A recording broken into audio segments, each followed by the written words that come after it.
This 2015, magbabalik ang original Asian novela heartthrob, The Most Eligible Bachelor, becomes an instant father. John! Iligtas mo ang batang ito, please. Kasi ano?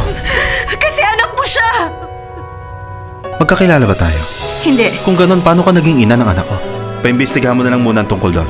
Ikaw nga ang ama ng batang yun. Yung babae. Nag-OJT siya dito sa atin. Hindi mo talaga siya matandaan?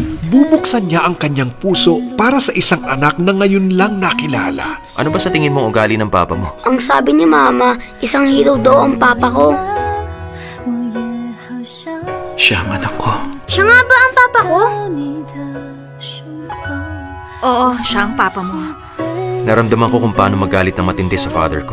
I'll do everything para hindi matulad sa akin ang anak ko. Anong plano mong gawin sa mother ng bata? Yung bata lang ang gusto ko. Tungkol sa babae, okay na ako sa'yo. Ibalik mo siya. Ibalik mo si John sa akin. Ibalik mo sa akin ang anak ko. Mahimik ka! I just want my son. Huwag niyo muna siyang kunin sa akin. Hindi ko kayang mabuhay nang wala ang anak ko. Mama! John! Bubuuin ko ang pamilya natin. Mahal mo ba ako? Anong kinalaman ng pagmamahal sa pagpapakasal ko sa'yo? Ba't mo ako pakakasalan kung hindi mo ako mahal?